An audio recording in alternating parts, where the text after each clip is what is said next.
Okay, so I'm going to pass the mic over to Kyle, and I'll let him introduce himself and get going. I think what we can do is we can either put some questions in the chat, or we can save them till the end. I think we'll have plenty of time for questions. So, Kyle. All right. Good morning, good afternoon, depending on where you're at. My name is Kyle Kerrigan. I am the Director of Concurrent Enrollment at Central Washington University in Ellensburg, Washington. It's about 2 hours away from Seattle going east. Just to give a little bit of background about what we do here with the high school instructor. So that's kind of what my pitch is going to be here today. Prior to doing things with Kanuja, we actually did everything probably like most people via paper, and it was one of the worst things I think that we ever experienced. We did student registration and teacher applications via paper. This one for me was kind of a game changer in collecting all of this information, because I hate to say it, but we actually had some faculty liaisons who would review these. They actually lost applications through the process, and that was never very good when they're losing those types of information. So this was really quite a game changer for us, and with it being all online and automated, it just makes it so much easier to collect, go through the process. I have had very few people complain about the application process, even from the high school teachers to our faculty on campus. It's really quite wonderful. So I'll go ahead and start sharing my screen, and I'll just kind of try to walk through it a little bit from like a teacher perspective, our perspective, and a little bit of a faculty perspective. So hopefully you're able to see the main screen for our. Okay. So as a high school teacher, they would just go into here, they go into high school instructor, and they go here and they start a new application. And when I'll show you kind of our functionality, our systems, we have a little message out here when we're not accepting applications. And that was really important for us, because we actually do shut down our applications for a few months during the summer. We're not always doing open applications because minimum qualifications change, and we just need to shut that down. So start a new application. Basically, it's just basic information that we collect from the very beginning. And then once they start in here, then they start adding their school and their courses, but I'm not going to do that because it require me to fill it all in. So just bear with me here for a second, and I'll go back and I'll log into mine. So when a teacher applies, we start to see them in here. So they all start to come in. You'll start to see what courses, what high school, their status is. Obviously, it's closed right now, so everything is a decision made. This last year, this is a really cool number. We had 193 teachers apply. That's about 93 more than we typically do, and that's because of some state legislative changes in the state of Washington, where the state is actually picking up the entire bill for the students that are doing concurrent enrollment. So we saw a huge influx of teachers coming in this year. So going back to this, so when a teacher applies, it comes through and it allows them to, choose the high school that they're going, that they work for, all the courses that they see. You'll see the different ones throughout. You'll even see some cross-disciplinary. So we have geography, humanities, political science. So they're applying for all of those, and we can route those to all different people, which is really cool to have it going to 3 different disciplines. The other thing that you'll kind of see is that we have this little asterisk. So if it's a brand new school, that's our indicator that's a brand new school, which helps us on the back end. When putting them into our PeopleSoft system, we have to have the high school within the system as well. So that's my indicator at the end of the year when I do my new high schools, and I work with our registrar to upload those into the system. So those are really helpful. But if I'm actually going to do so these are some of the denied ones here. So if they go in, when you go into here, this is what you'll see. So the different statuses, in progress is that's on their end. They're still doing that. Then when they go in there and they officially submit it, we get it and it comes as submitted. I don't really use under review because I do it actually pretty quickly. I do my own review to make sure that everything that we require is submitted and anything doesn't look strange. One of the biggest things that I see that teachers forget is to submit all of their unofficial transcripts. So that's one of the things that I'll communicate with them about. As soon as I move it to approved for FC review, that starts the review process for the faculty, the dean, and the chair. Decision made, withdrawn, closed. Those are just your typical ones. Decision letter sent on. So whenever I sent the decision, approved or not approved, that's where I put that in there. Their info ID. I don't really use this here. I have some ideas on maybe what I'll ask Avi to maybe eventually change it to, but I don't really use those. But as you all probably know, Kanuja is pretty adaptable to what you need it to do. But this is what was given to us, but we don't really use it. As soon as you get a person's EMPL ID, then you're able to update it, and then you're able to import them as an instructor. And that's when they go to all instructors. So this is like your master list of all your instructors that you have. So it doesn't automatically put them in there. They're still in that application phase, if you will.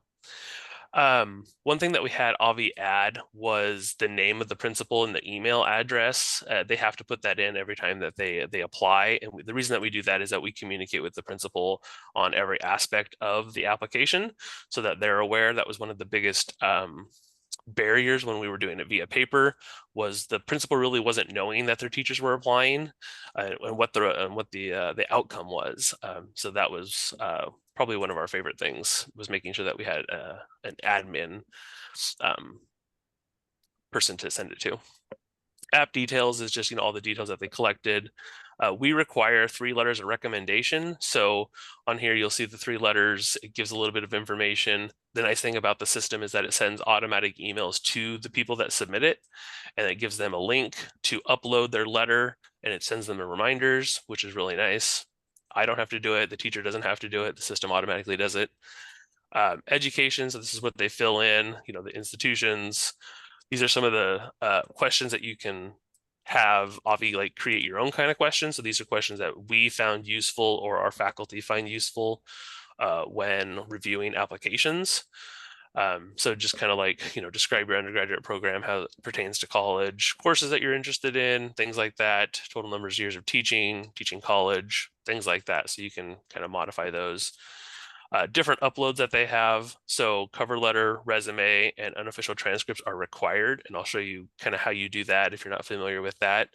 And then we have just those. So then they can upload those. I can also upload them. I don't do that a whole lot for them because it is pretty easy on their end. But for example, I had a teacher that was in Japan that was applying, and she really couldn't access her stuff to upload it. So I was helping her do that. But it's nice to have that functionality on my end. The notes part, this one's not a great example, but every email that is sent out through the system is recorded in the notes, which is really, really cool because some of the teachers like to push back and say, well, I didn't get this email. And I'm like, no, you got this email on this day at this time. Here it is. Here's my note. So it helps me have backup a little bit. So just going through the review process here, you'll see the 3 names here. So we have our liaison, so they went in and approved it and reviewed it. Our department chair went in and reviewed it, and then our dean went in and approved it. So then, as soon as I get all 3 of those, I'm able to move the final decision, and then you can add any notes. The one thing that we tried to do at the beginning when we first started working with this system was I really wanted it to be automated. And after Debbie reviews it, I want it to be automatically emailed to Tishra. And then after Tishra, it goes to Safi. But I didn't find that to work very well. So I do it manually now. So after Debbie does it, I just go in here and I click on Tishra's email and it emails Tishra. And I actually like that. It gives me a little bit more control on where things are going and things like that. So it's just part of my weekly process. So I actually do like the manual part of that aspect of it. You can obviously do password reset links because some teachers forget because it's not, it's their password when they set it up.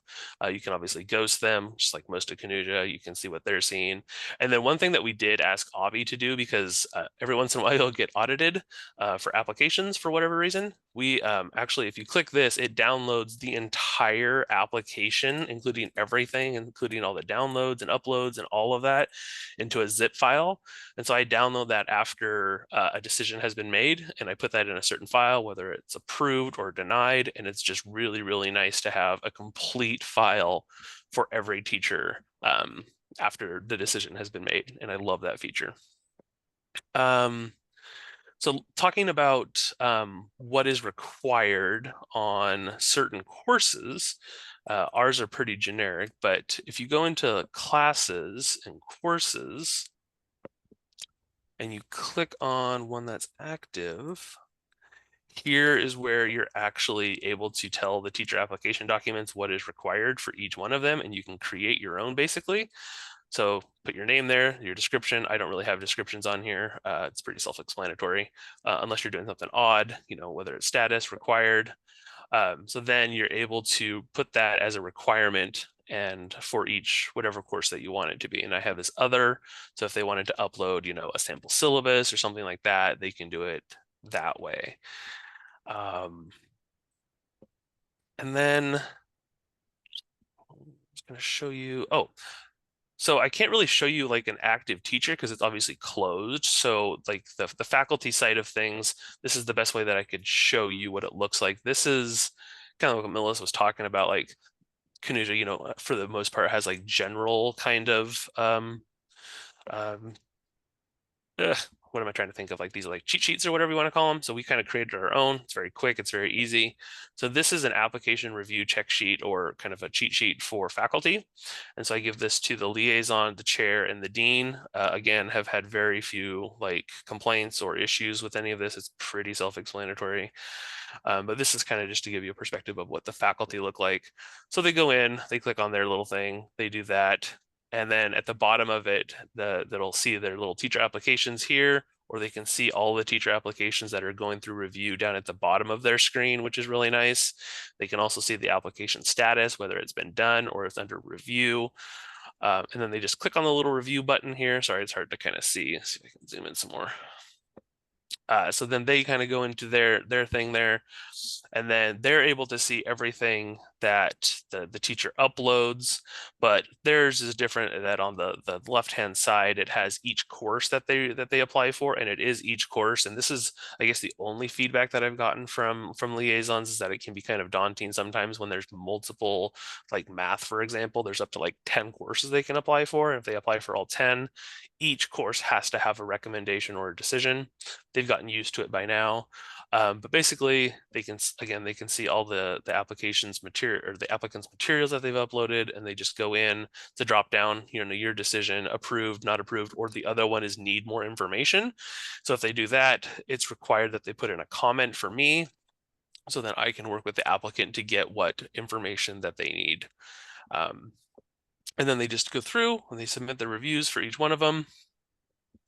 The other cool thing that we had Avi do was at the top of there, so this is all the applicant details that you would see below, all their bio information or whatever.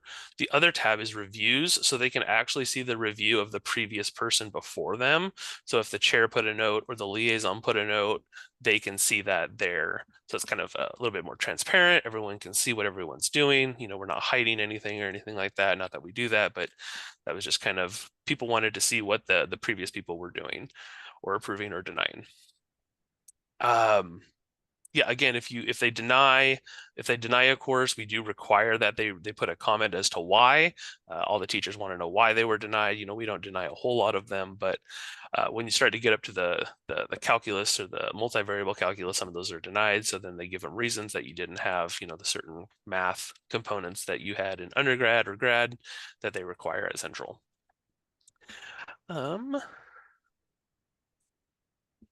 And I think that's pretty much kind of my spiel on it. Like I said, it has saved me tremendous amounts of time doing this. It is kind of a lot, working through it when you first start to do it. But once you get your kind of your groove on it, it is a game changer of a system. Again, you can do all the different filters and things like that. Depending on what you're looking for, you can filter by course. It's a really, really nice feature. So I'll stop sharing, and if you guys have any questions. Kyle, thanks so much. This was so much better than I could have ever helped people show people. So it's huge to see it in action. And I think it was really cool that you showed the setup at the course level. So like the prereqs or whatever they need to submit. So if they're applying for a writing course, maybe they have to have a writing sample or something that would be very specific to the course. So I appreciate that piece for sure. It looks like Jim has a question. Yeah, I was that kid in class, but always. Like, oh, we're 20 minutes early. Let's go early. Oh, I got a question. Two things. One is at the beginning, you showed us the list of teachers where the decision was made. And you said that that total bottom was 193. Did you show us that in terms of you had sorted it, or was that what just came up? That was total applications for this past year. So I had 193 teachers apply for CWU College and High School. Okay. And so what triggers it to go to a new cycle? Oh, I was actually just looking at that. And so that's actually a good question. So something that I didn't go into, but here, let me share my screen one more time. Right, because don't you move them over into active teachers? Yeah, well, sort of. One thing I didn't show that I totally forgot to was kind of the cool settings that you have, which is kind of the functionality of it. So like, I'll just kind of start from the top here. So incomplete teacher applications. So it just kind of sends it, your frequency when you're sending it. The cool part about the incomplete teacher applications is this part here is that it'll list all of the missing items that teacher is missing. So transcripts, transcripts, cover letter, resume, anything else that's missing from their application, and it sends it again frequency. Teacher applications. So this is like their first one, like welcome, kind of gives you basic information about how to apply and making sure that they have all their information and their passwords and stuff like that. The other ones are like emails to us, letting us know when a teacher has applied and when to move, when a decision has been made and when to move it to the next person. Those are my indicators that I have to do something. Emails to faculty, letting them know that there is a teacher for them to review with a link that they can click on and they can go in there and do it. And then whenever a status is changed from reviewed or decision made, we get information, or they get information as well. But here's kind of where you're talking about, I think, at least to a point, accepting new applications. So that's where I turn it on, turn it off. For them, these are all of the header boxes throughout the application process for the teachers. So it kind of describes for them what to do, what to watch out for, how our application works. Just more of that dashboard. So to move it to the next one, so it's only year 2 that I'm doing it, and maybe I'm not perfect at this, but what I have to do is I have to move it. See, now I'm trying to think about where I need to do that. Even my own self. I need to move it to the next fiscal, or not the next academic year. But I'm not, man. Classes. Bottom. There you go. So then, yeah. Yep, this is where I need to go. So then I would add 24, 25 down to here, and then it would move it over to there, because then I would move them over, is I believe how it's done. It's like I said, this is only year 2 that I've done it, so I'll have to get familiar with that again. But yeah, eventually it will, like, because if I go here and I filter by year and I do 22, 23, there is nothing there because they're not active. But you can filter to, or move over to all applications or by reviewer. And so then eventually I have to move them all over. So hopefully that answered your question. But yes, you can filter it by year as well. It does. We don't have that yet. It's on my list. We were just working on some of those emails with Jim yesterday. Melissa was a rock star with that, helping us out. Okay, so one of the questions I think we've answered is Carrie's, which is, do you get an automated email when you receive a new application? And Yep. The answer is yes. Jenna has a question. What percentage of what you just showed us is part of a basic setup versus what you've customized with Avi? I think a lot of that was kind of the basic setup. I don't think we've actually added a whole lot of our own internal things. It was kind of like the small things of like, I need the high school principal's name,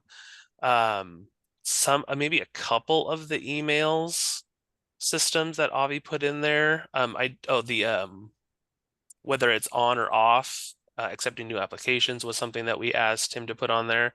But most of it, if he were to like just copy and paste it, it's pretty much what we were given. So. Okay, and Christine has a question. If you have a pre-existing CE teacher who applies for an additional course after they've had the instructor module access is the ability to apply for an additional course within their instructor model, or do they keep an applicant profile to add to later? They have an applicant profile that they add to later. So within I guess your normal system that they can go into, they actually have a little box, and I'm trying to maybe if I can pull one up here Right. to show you. Yep, let me show my screen here real quick. Yeah, Christine, we'd want them to stay in that same dashboard Yeah. that they're comfortable in. Yeah. Yeah. So they would just go right here. So this person, Martha, she already has one. If she wanted to apply for other ones, she would go here. So yeah, we don't want them. We've actually had a couple of those where some teachers weren't figuring out the system. So just I had to email Avi and say, like, this teacher created 2 applications. They were already in there. Why aren't they doing it? I don't know. But pretty rare that it happens. But yes, it's already within their system.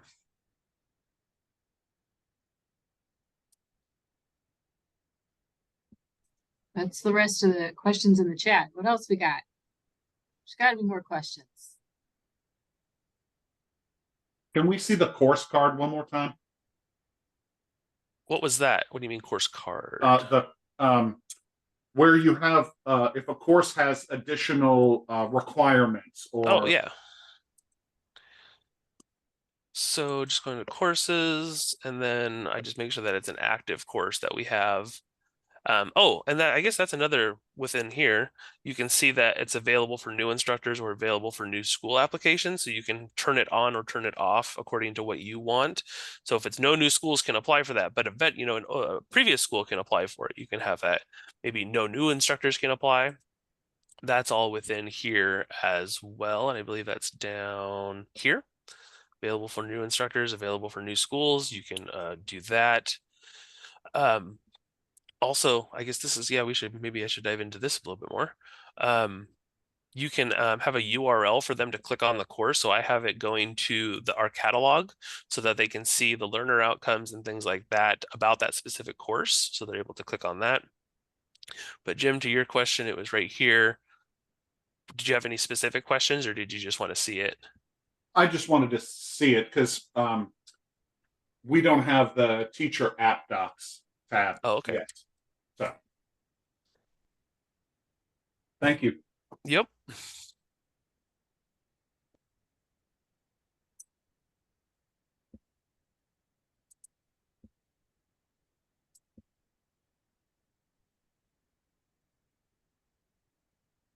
So to not sit in silence, does anybody else have any thoughts or any questions or maybe comments on how they currently use, maybe another system for this, or how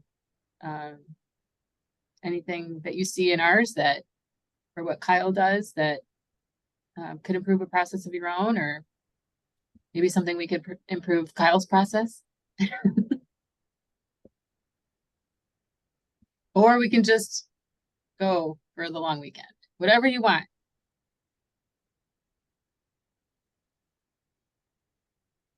So Melissa, hi. See, I gotcha. Yeah.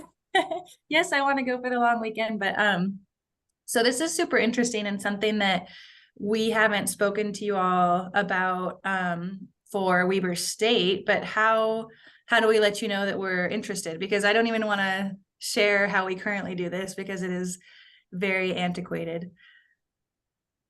Yeah, I mean, I think in your case, we've been using that one document where we've talked about what you do and don't want to do from your old system to your new. So Weber's transitioning, much like Jim at Pitt is doing right now, and Linda's here too.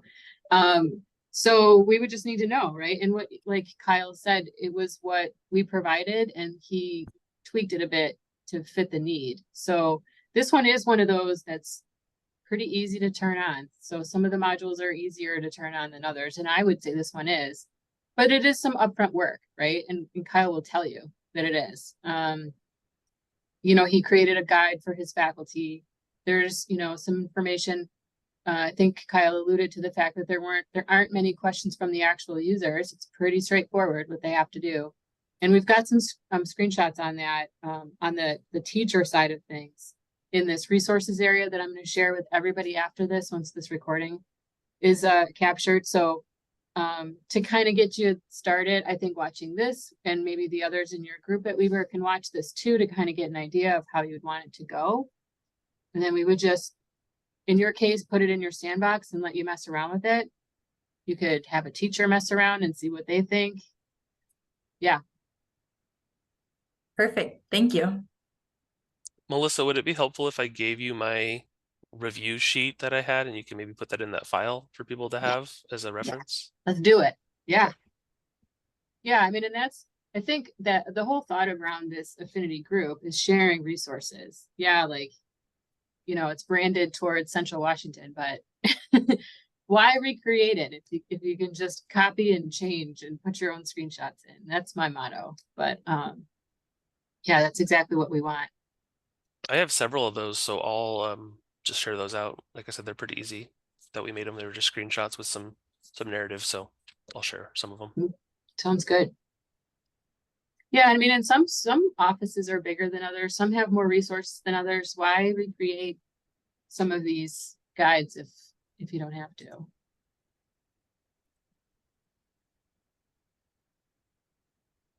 Looks like Avi's coming in.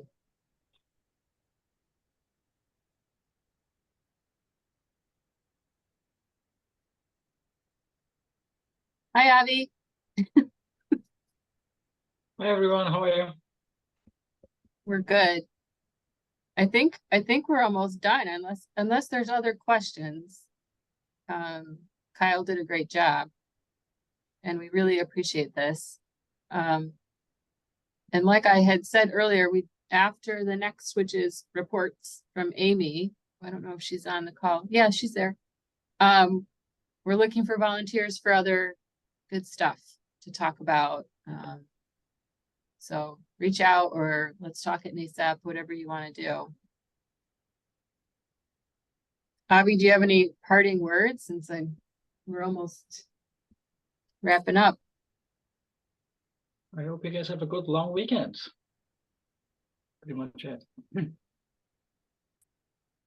definitely a busy time for everybody, so maybe we'll give people some time back.